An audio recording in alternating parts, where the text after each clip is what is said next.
Scientists are beginning to realize that there appears to be more to this than we thought.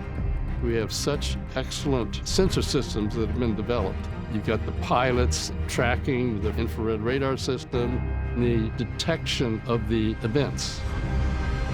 But what the military sees with their devices is only maybe 10% of the cases. What about what Whitley Strieber saw? What I wanted to do was to find out that there was some explanation for this that was normal, a rational explanation.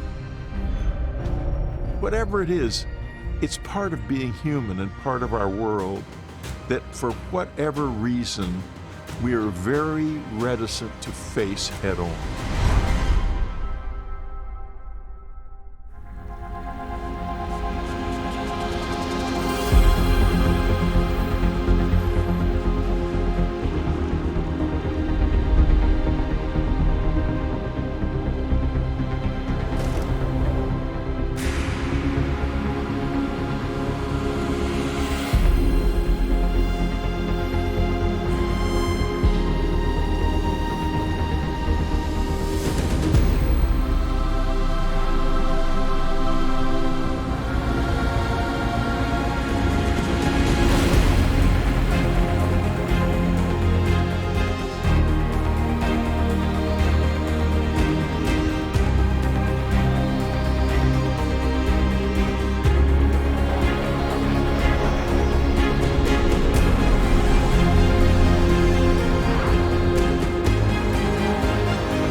Welcome, everyone. Welcome to Rice.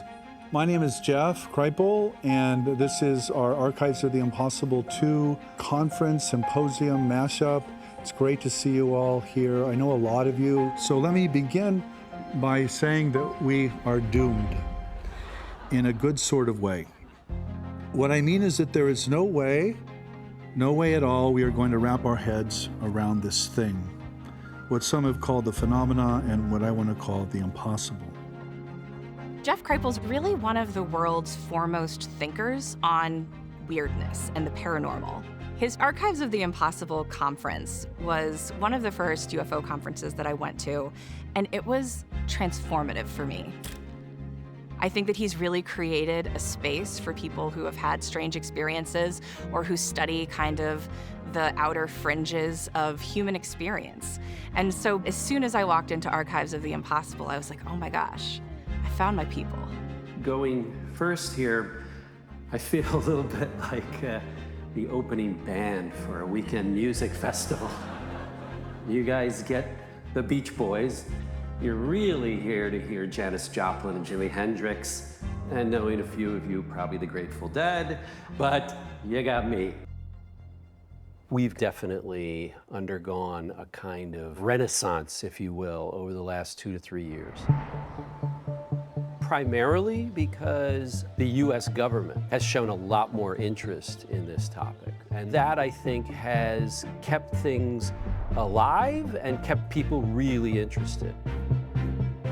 The second part of this, though, is that the academic world has really stood up and taken notice. This is something that we really haven't seen on this scale before, of mainstream academic science, mainstream academic scholars saying this stuff needs to be looked at in university settings. Jeff Kreipel is one of the chief forces within academia today fostering this change. His academic credentials are impeccable. Jeff was formerly the chair of the Department of Religious Studies at Rice. Today, he's an associate dean. And Jeff has opened up a whole intellectual landscape within academia, which previously was very, very limited. The first thing I want to say or claim is that the impossible constitutes the deepest secret of human creativity and culture. The Archives of the Impossible is named after a book I wrote called Authors of the Impossible. I was in Berkeley, California with a gentleman named Jacques Vallée, and Jacques asked me to help him place his papers and case studies in a university archive because he was becoming concerned about their future. You know, we live in a world where all computer data is fungible. I have correspondence with 1,000 people around the world studying this problem, going back over 50 years. Shouldn't we save it somewhere? Jeff Kripal sent me a letter, I guess about 10 or 15 years ago at least. And I thought, how interesting, a professor from a big, prestigious university on the level of Harvard. And suddenly in there is the Archives of the Impossible. Ed May donated a lot of the remote viewing material. Then Whitley Strieber donated about 5,000 letters. And it just kind of sucked things in from there. Will this collection help future researchers connect the dots? Are you familiar with the term invisible college? Well, so first of all, the invisible college is an old term. It arises in the 17th century among British Protestant intellectuals who are studying science. And they know darn well that if they say out loud what they're thinking, they're going to be in big trouble. Science as we know it really came out of a group of enlightened scientists, most of them noblemen because they had the luxury of their own opinions and their own fortunes behind what they did, who essentially took a position that was somewhat antagonistic to the church position. The position of the church was that many of the phenomena of nature belong to God, and you're not capable of understanding those phenomena. You're not supposed to open somebody's body to look at how their heart is beating. And you're not supposed to ask questions about the stars because the stars are a mystical thing.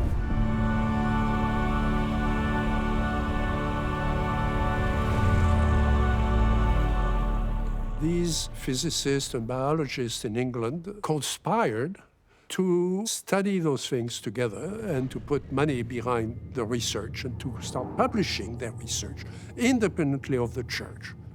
And they called themselves the Invisible College.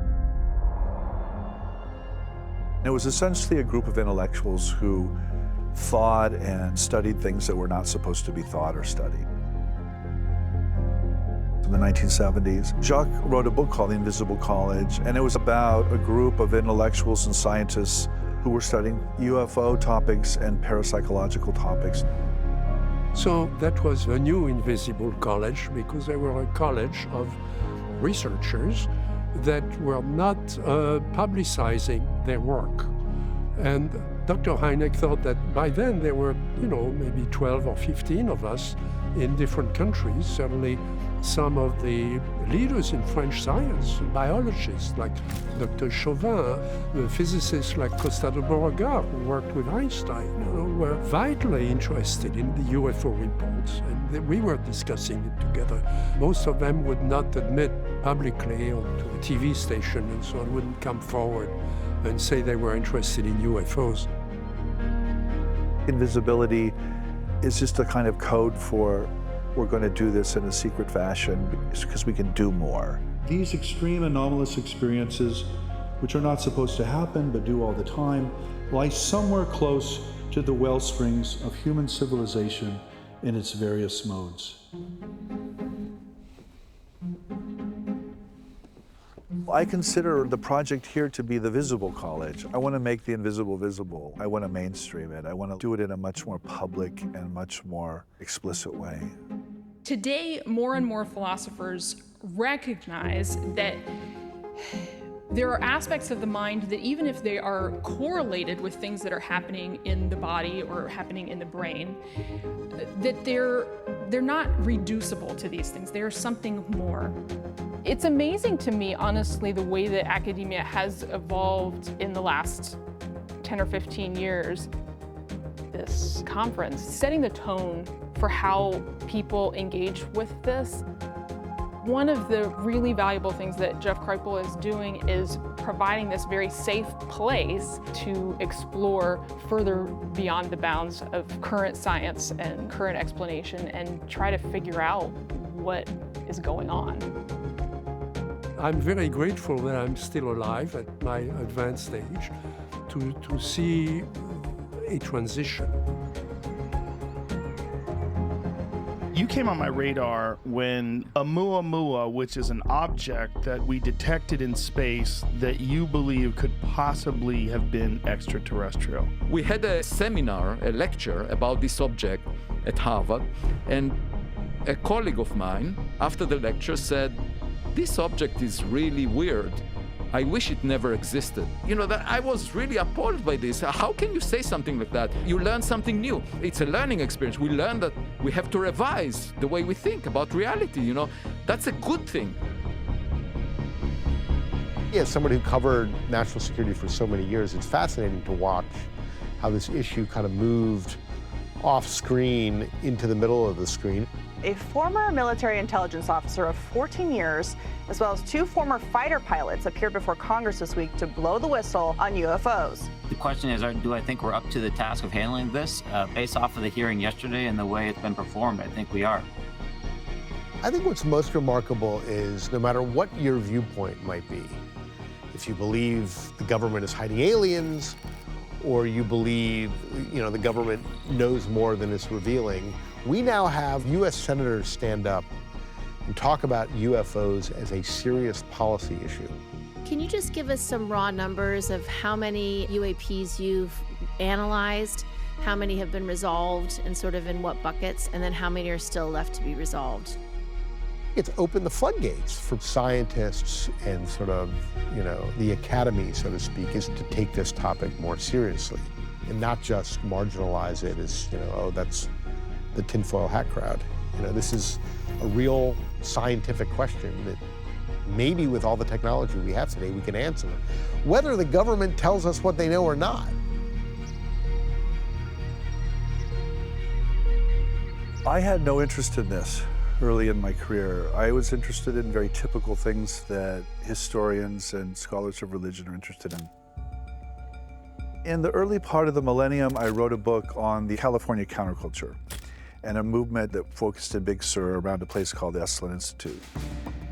And I met a lot of people, and these people told me some really, really strange stories that I knew couldn't have happened, but I knew happened. Because I knew these people, and I knew they weren't lying. I knew they weren't doing this for any kind of ulterior reason. And I realized that we had no way of thinking about those stories. In the quiet Mississippi town of Pascagoula, 2 local men confronted authorities with a rather bizarre story. Charles Hickson and Calvin Parker told of a strange craft landing near their fishing site and of being taken aboard by 3 unearthly creatures. When they carried me inside, they seemed to just lean me back, And this eye, it moved up in front of me about this close. Mm-hmm. And it started right at my eyes, looking me right in the eye. Uh-huh. And it hesitated there for a few seconds, and it just started moving over my entire body. Sheriff Diamond, can you tell me just what happened that night? No, sir, I can't. All I can tell you is it was 2 men came in the sheriff's department approximately 8:30 and 9 o'clock. They were all excited, upset.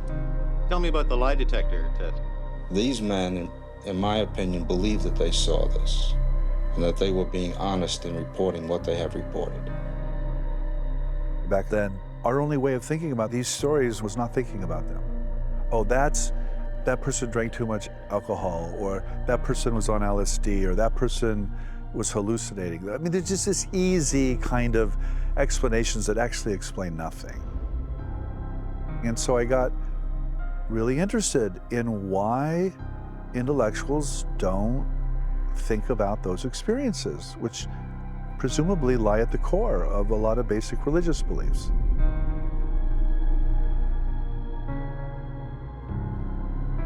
I actually liken a lot of this topic to religion because it is very similar to me. I mean, I think there's a lot of commonalities.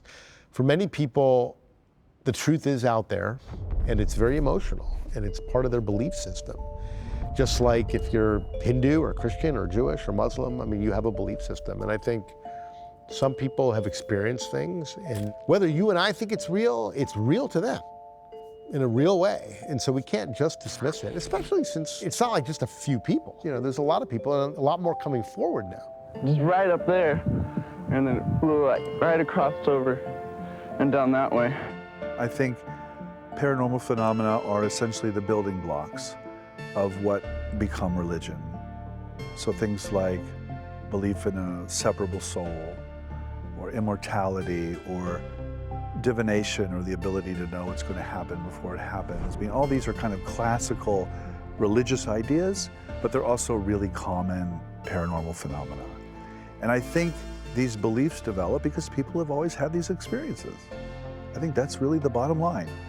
Up there, I saw a UFO, and it went down the river, turned right at the United Nations, turned left, and then down the river. And it looked what, sort of?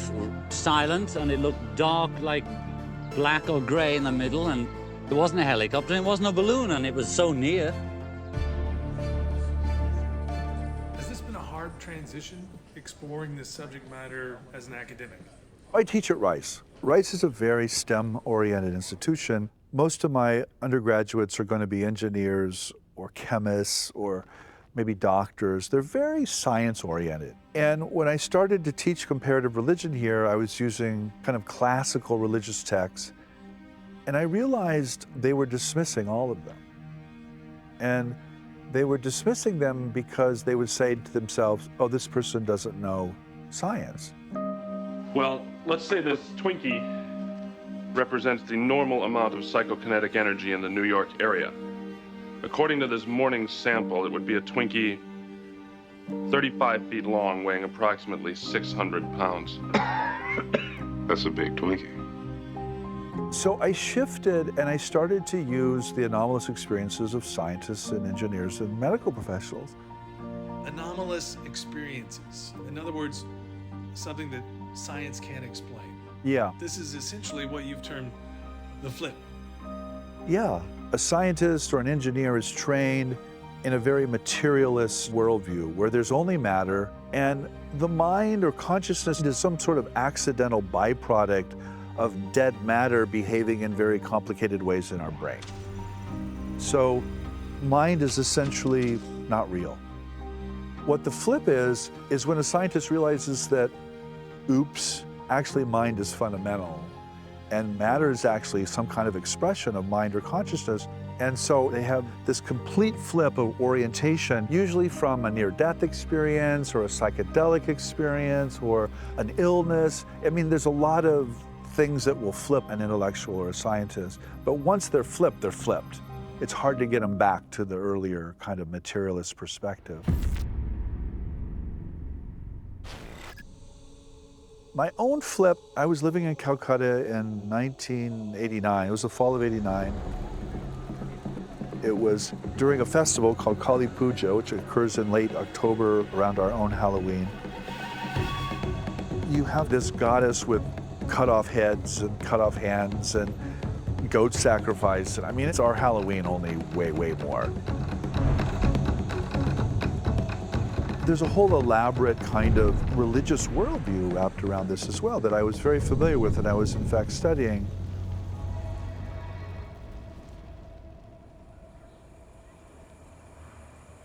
One night I came back late from visiting all these temporary temples in the city, and I fell asleep and I woke up. But my body didn't wake up. It was what, I think a doctor would call a sleep paralysis event. And this energy just kind of came out of nowhere, came out of me, out of the room, out of somewhere, and started to interact with me in very conscious, very intentional ways that were not me. It was not me. And it was not subtle. I thought I was being electrocuted. I thought I was having a heart attack. Maybe I was. But it was powerful. And it resulted in it kind of imploded into my chest region, and the experience was I left my body and I floated to the top of the ceiling in a kind of dream landscape.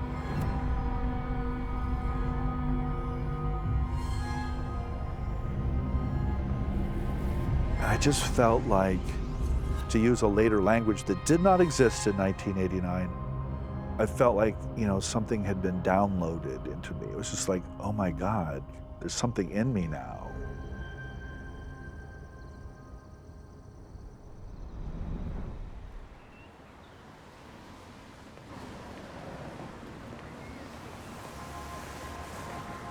I grew up in a religious atmosphere as a child. I had an Orthodox bar mitzvah.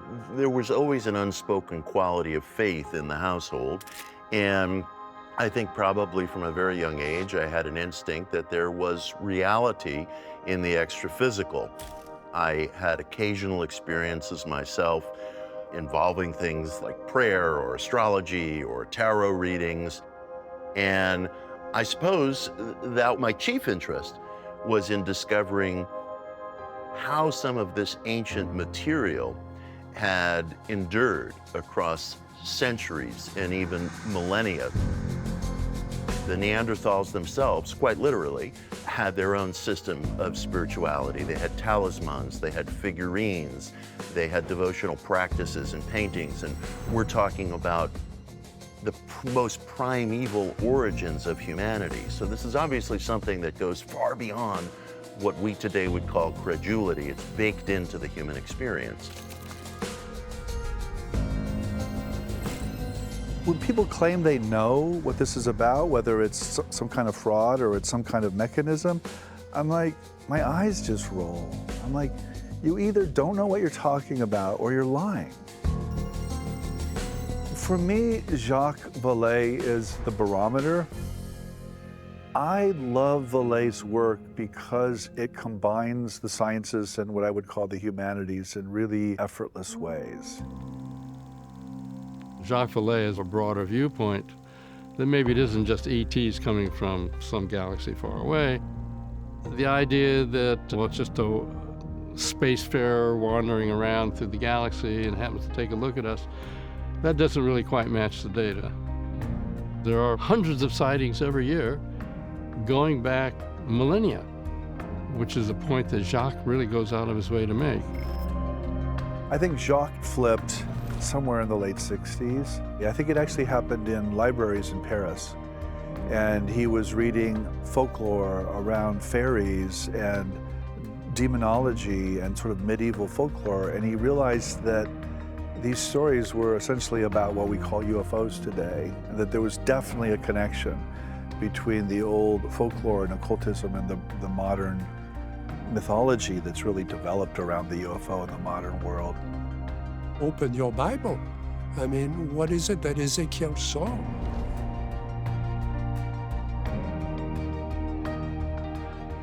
Ezekiel describes a craft, a material craft, with entities that made a tremendous impression on him and abducted him. He woke up on top of a mountain, some miles away, and he didn't know what had happened to him. And he described wheels within wheels. Ezekiel gives us this account of the engineering, the architectonics of this object are unfathomable and enigmatic. And suddenly, we're required to interpret what the hell this means. The Bible has preserved it as a religious experience. Well, what was it? In the early books of the Old Testament, that's really the critical first framing. In terms of the story of imagining ourselves into a time when our ancestors understood extraordinary experiences as everyday. And Jacques Vallée, in his Wonders in the Sky, gives us a great chronicle, for instance, of aerial phenomena through the ages. There's some excellent events from Egypt millennia ago where, two armies are fighting and suddenly there's craft in the air that come down and help one side versus the other. They imagined that they were the gods coming to save their skins. The evidence for that kind of thing is scattered throughout our literature in all different countries, so it isn't just a Western thing. We don't have the complete map, but we have 19th century observations by astronomers. And in those days, there was no stigma attached to it. This was, the wonders of science with everything documented, including some wonderful engravings from Germany and from England and from France and so on, of tic-tacs. That's straight out of a fairy tale. I mean, if you read this without knowing the context, you'd say it's another fairy tale. It turns out fairy tales come from folklore, and they are based on real observations. In the 17th century, if you were to tell a story like that, the priest would say you were in contact with the devil. It could only have been the devil. And you would suffer the consequences. So people in those days, it would filter into folklore, into cute stories you tell the kids. Okay? This has been very deep in human history. We just don't pay attention to it. We're at the very beginning of a time where it's going to be feasible to ask these questions seriously without the giggle factor, without the discomfort, without what must be, for some people, spiritually unsettling. The idea that some of these scenarios may defy our conventional understandings of our religious traditions. We have a bigger toolkit now than we ever had before in terms of both the empirical end of the studies, the kinds of instruments we can use in terms of examination of the physical world.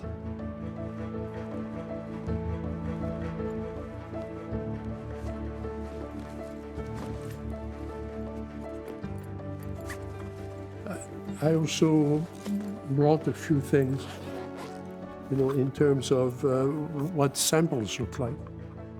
Pieces of things people have picked up after a UFO case.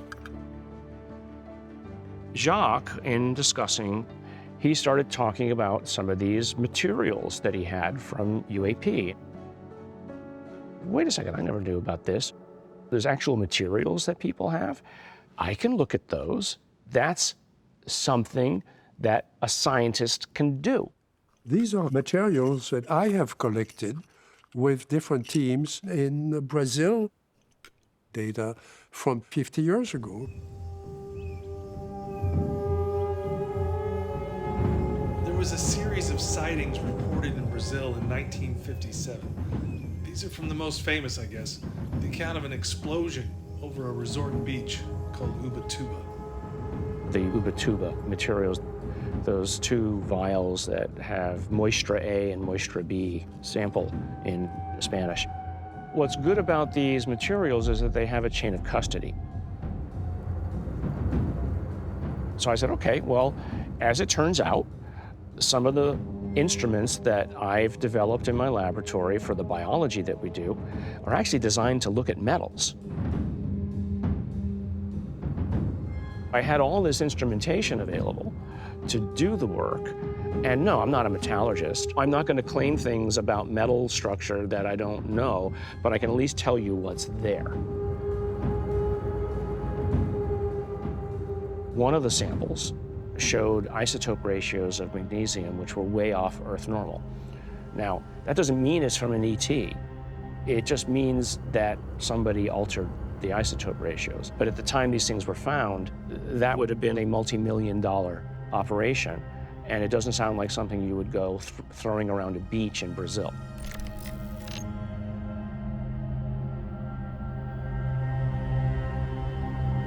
Your work with Dr. Nolan, is it to show leadership in the scientific community on the UFO, UAP issue?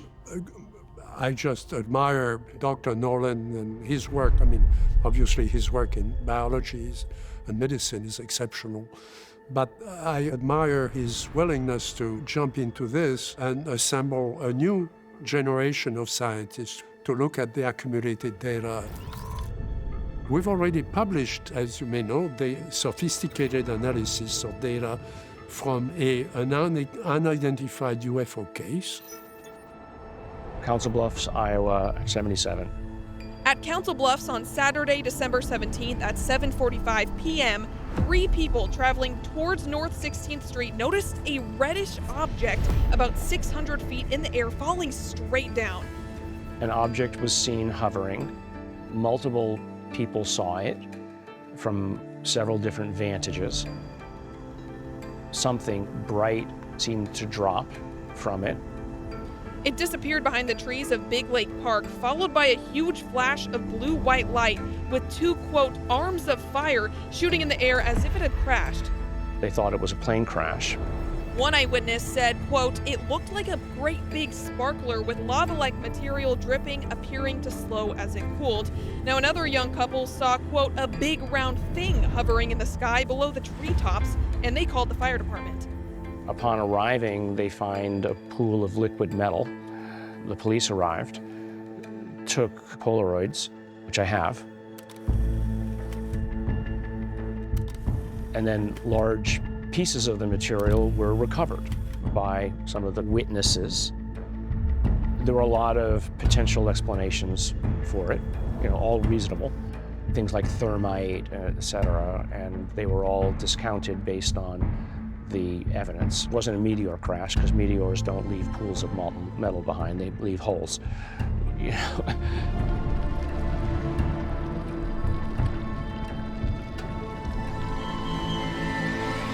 Again, there's a story, there's witnesses, there's police validation that at least the stories all comported, and then there's material evidence.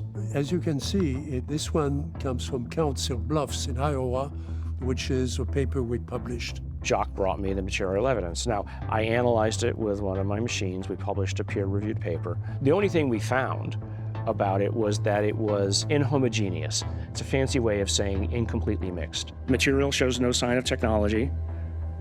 The material is clearly the result of an industrial process, and it was incompletely mixed. Okay, so why? Again, that's the question you ask all the time when you see data. It's like, why? Why would you do it? What could have generated it?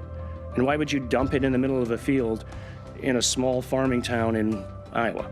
Is this really what the Soul Foundation, tell me about the Soul Foundation. What is the purpose? Right, well, the purpose of the Soul Foundation is to legitimize the subject matter and to bring a level of discourse that's professional.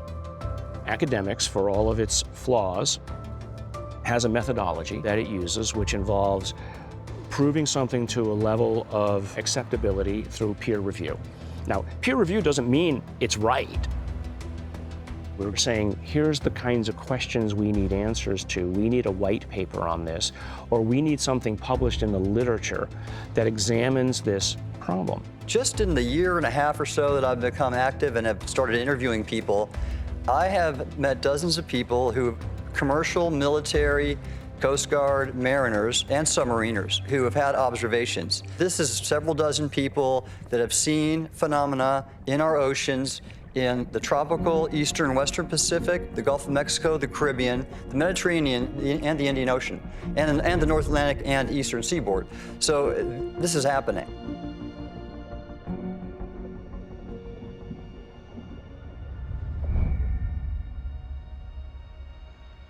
I love my job in the Navy because every part of the Navy needs to know something about the physical environment.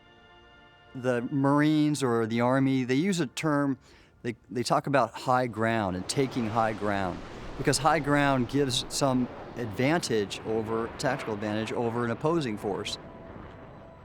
There is a high ground in the ocean, and that's what I gave the U.S. Navy. Having knowledge of the physical characteristics of the sea surface as well as the ocean volume will help determine how well your sensors perform, whether they be acoustic or optical or radar. And so knowing where we could basically see the adversary and they could not see us, giving detailed information about the ocean structure was basically providing high ground to the naval forces I supported. Do we have any sensors underwater to detect on submerged UAPs? Anything that is in the ocean or in the seas? So I think that would be more appropriately addressed in closed sessions. Okay. July 15th, this thing dipped into the water, and that sent the crew into sort of a routine. They announced something to the effect of splash, splash, which marked the spot where the thing went in. They conducted a search looking for wreckage. There was none there. It disappeared from sonar and radar, and this thing was just gone.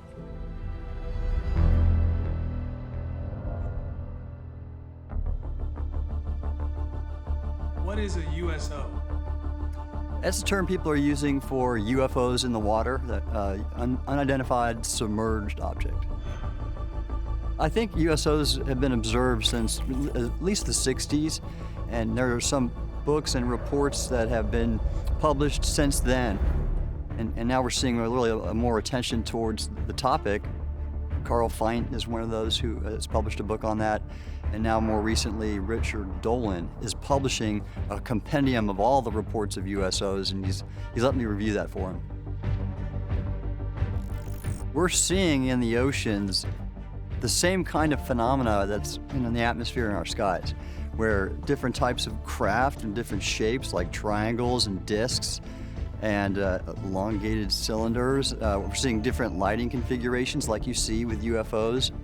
And we're seeing basically activity and characteristics that defy the laws of physics as we know them. And when I say we're seeing, these are the reports that eyewitnesses have come forward with. Multiple witnesses report seeing a large blue object fall out of the sky and into the ocean.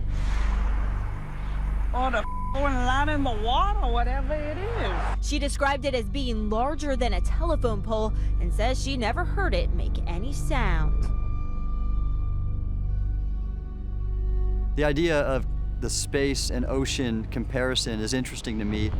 There is a famous astronaut named Scott Carpenter who I got to meet, and I asked him, how do you compare the two? And he'd said, oh, space is just glorious. It's bright, it's shiny. You launch on the top of a rocket, and it's very fast, and you get these missions done quick, and they're brilliant. And then he kind of paused for like a dramatic effect, and he said the ocean is cruel. It's cold, everything breaks in it, and it's just difficult. We've only explored about 5% of the ocean's volume. Think about that. 95% of the ocean's never even been examined. And so when you think about it, if we're just seeing a little bit in the areas of the ocean we're looking at now, in terms of USO activity, what might we be missing? It could be quite a bit.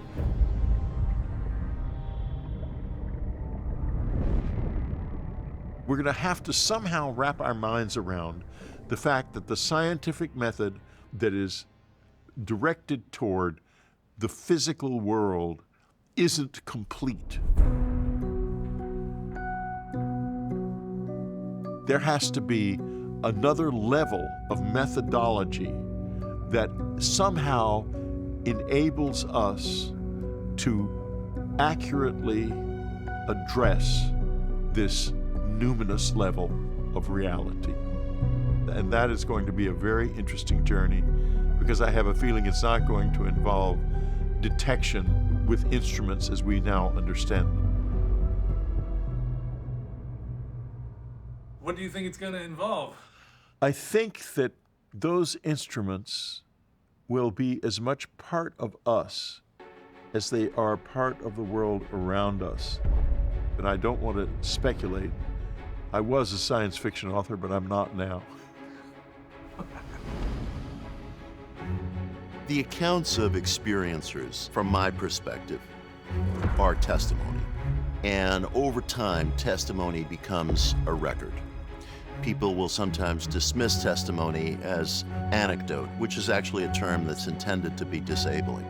But we use testimony all the time. We use it in medicine to try to understand under what conditions a person experiences pain, or under what conditions is that pain alleviated.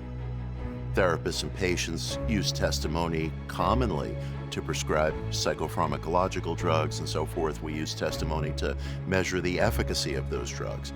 So testimony is a common source of information in the sciences as it is elsewhere. Over time, testimony becomes record, and that's part of what's happening in our time.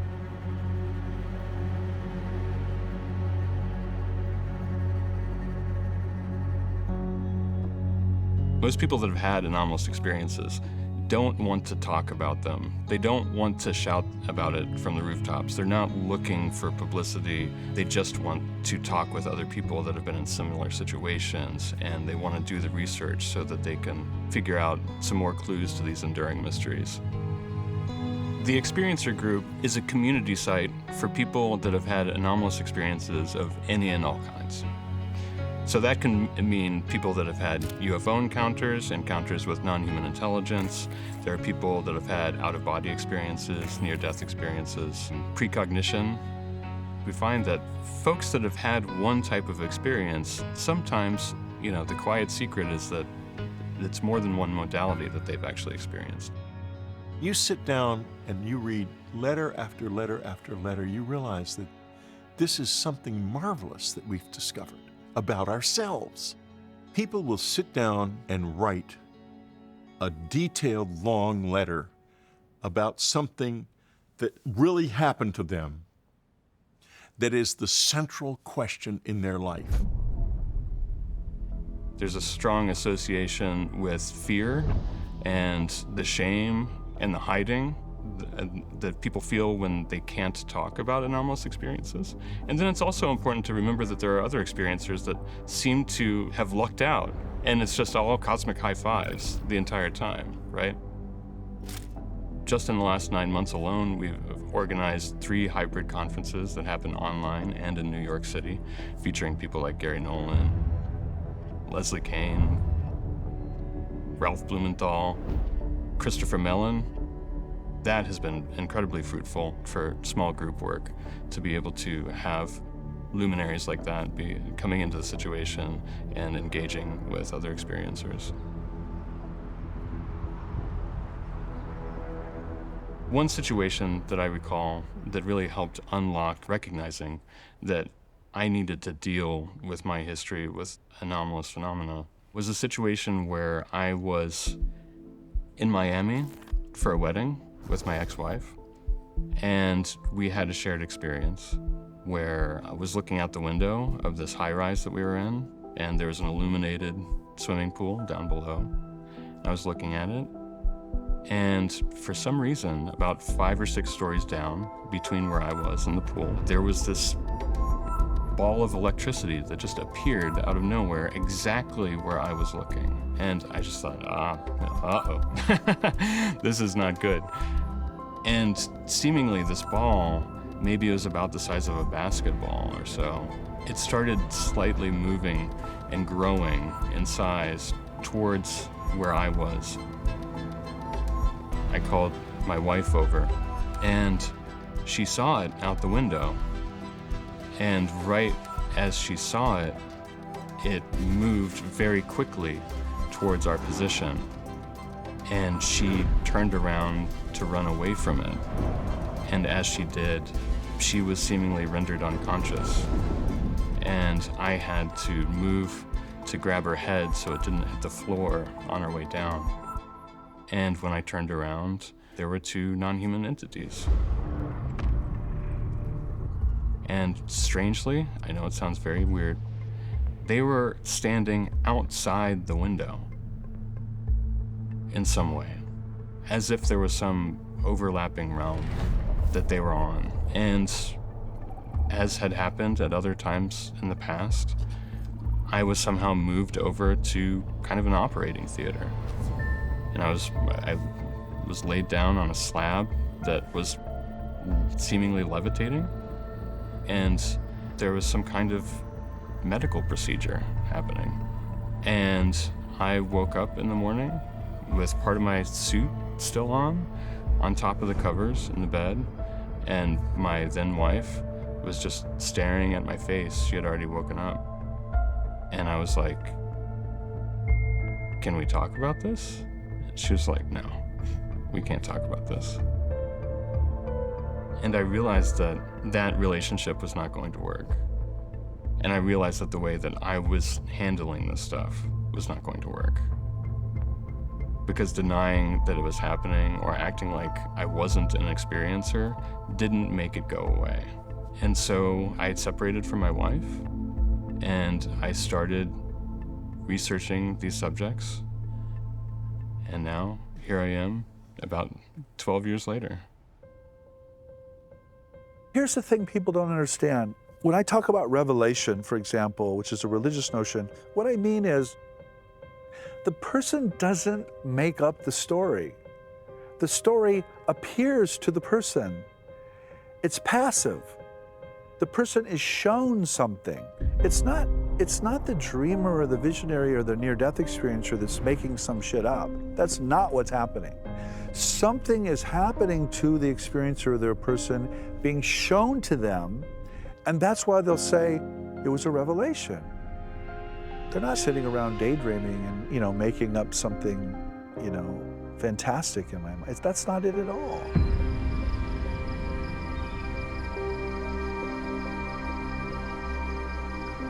The first time that I encountered Whitley Strieber's work was the film adaptation of Communion. I was probably 14 or 15 years old, flipping channels, and then shock and amazement that I saw a being on television that was close enough to what I had seen when I was younger. And I remember being perplexed, a sense of panic that I couldn't really identify the source of. And I remember the visual of seeing Christopher Walken playing Whitley Strieber and him being severely troubled, working with a therapist. And I remember turning off the television at that point. I think I wasn't ready to engage with the idea that as an adult, I would have to be doing similar work as what I was seeing in that scene. I didn't want to engage with that yet.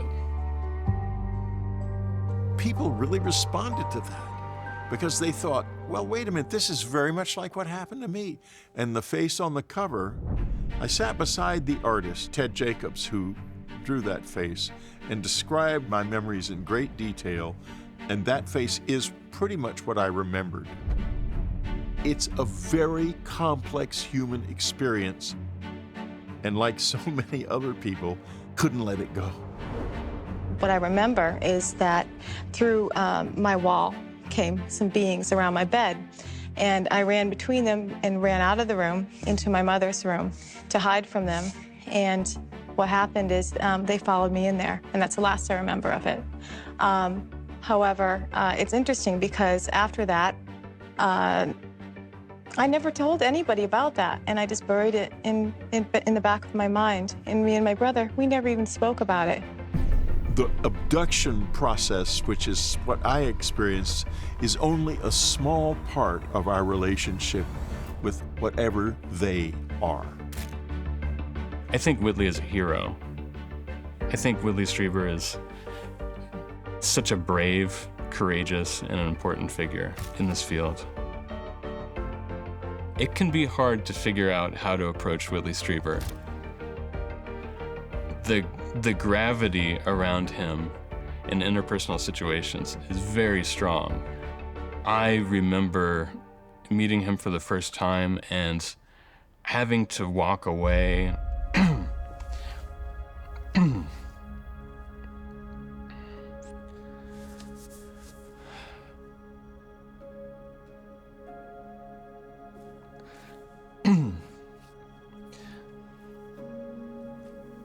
I remember the first time in meeting Whitley that I actually had to walk away and go to the bathroom so that I could cry and come back.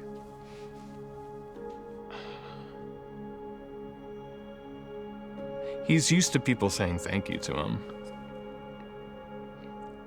But I can't thank him enough. Annie put it one day, she was reading all these thousands of letters we got pouring in, and she comes out of her office and says, Whitley, this has something to do with what we call death. And, you know, we're way beyond the alien abduction idea at that point. I can't tell you what's going on, but I can tell you this. If we ever figure it out, it's going to change the world. Probably every 2 or 3 months, I would hear fairly compelling stories of near-death experiences or shared death or after-death communications that should have gotten my attention. But I kept dismissing them, thinking, no, that's wishful thinking. We don't have any way of proving that. No, we don't seem to have memories of past lives. I don't know that I believe in reincarnation.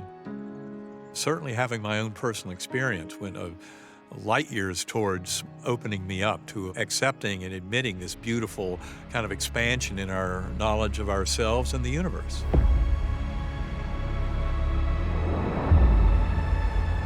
There came a slowly spinning white light, and this white light had fine silvery and golden tendrils, and it came towards me, very slowly spinning. And as it did so, I realized that it came with a perfect musical melody. In the core realm, I was told, you're not here to stay. We'll teach you many things. You'll be going back. So why was it that I had the most profound, rich, detailed spiritual experience when my brain was most demonstrably off? That was part of the mystery I was to answer over these 15 years since that time.